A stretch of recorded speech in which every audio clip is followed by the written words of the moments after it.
அந்த ப்ளே பண்ண ஒரு மொமெண்ட்ஸ்லேயே வந்து இந்த ஒரு பர்ட்டிகுலர் மொமெண்ட்டை வந்து அந்த இடத்துல வந்து மற்றவங்க எல்லாம் ஆச்சரியமாக பார்த்தாங்க. ஸோ அதை பார்க்கும்போது நம்மளுக்கே வந்து நல்லா இருந்தது. சிந்துரையும் விக்ரமும் வந்து பயங்கரமாக செலிப்ரேட் பண்ண அந்த ஒரு மொமெண்ட்டை பற்றி தான் பேசிகிட்டு இருக்கேன். ஸோ செகண்ட் லெவலில் வந்து பார்த்திங்கன்னா, எப்பயுமே பிக் பாஸில் எப்படி ஹேவி ப்ளே பண்ணுவாங்க. இந்த மாதிரி கொஞ்சம் நாள் ஆகிடுச்சு அப்படின்னா 50 டேஸ் ஆச்சு அப்படின்னா அந்த 50 டேஸ் மூமெண்ட்ஸ், அதுக்கப்புறம் கடைசியாக முடிகிற டைமில் இந்த மாதிரி பல விஷயங்கள் வந்து நடக்கும்ல. ஸோ அந்த மாதிரி வந்து செகண்ட் லெவல்லையும் வந்து பார்த்திங்கன்னா, இப்போது வந்து சோஃபார் ஒரு 3 வாரம் போயிருக்குல்ல, அதோட வீடியோஸ் எல்லாமே வந்து பார்த்திங்கன்னா எடிட் பண்ணி அவங்களுக்கு ப்ளே பண்ணி காட்டுறாங்க. ஸோ அதில் வந்து பார்த்திங்கன்னா நிறைய மொமெண்ட்ஸ் வந்து ஒவ்வொருத்தரும் வந்து ஃபர்ஸ்ட்டு ஒருத்தர் கூட டேட் பண்ணியிருப்பாங்க. அதுக்கப்புறம் அவங்களுக்கு ஒரு சண்டை வந்திருக்கும், பிரிஞ்சிருப்பாங்க. அதுக்கப்புறம் அவங்களுக்கு பின்னாடி பேசின விஷயங்கள் வந்து நிறையா இருக்கும்.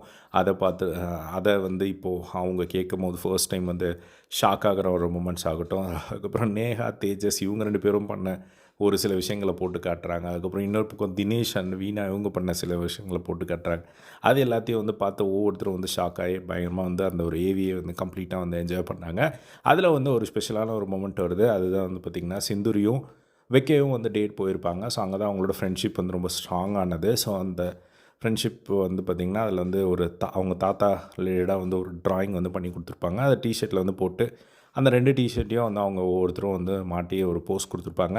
ஸோ அந்த ஒரு மொமெண்ட் வந்து அந்த ஸ்க்ரீனில் வந்து வரும்போது இவங்க 2 பேரும் பயங்கரமாக வந்து என்ஜாய் பண்ணி அதை வந்து பார்த்திங்கன்னா செமையாக வந்து செலிப்ரேட் பண்ணதை வந்து பார்க்க முடிஞ்சுது. ஸோ அந்த ஒரு மொமெண்ட் எல்லாருமே வந்து சுற்றி நின்று பார்த்துட்டு இருந்தாங்க. ஸோ அதெல்லாம் முடிஞ்சதுக்கப்புறமா வந்து பார்த்திங்கன்னா வந்து மோனிஷா அண்ட் வெக்கே இவங்க 2 பேருக்குள்ளே வந்து ஒரு கான்வர்சேஷன் வந்து போச்சு சின்னதாக. ஸோ இதுக்கு மேலே வந்து கட்டிப்பிடிக்க மாட்டேல்ல அப்படிங்கிற மாதிரி கேட்குறாங்க. ஏன் ஒய் நாட் அப்படிங்கிற மாதிரி வந்து நார்மலாக வந்து அவங்க 2 பேருக்குள்ளே வந்து அந்த ஹேவியை பார்த்தோன்னே ஒரு சின்ன ஒரு பாண்ட் வருது.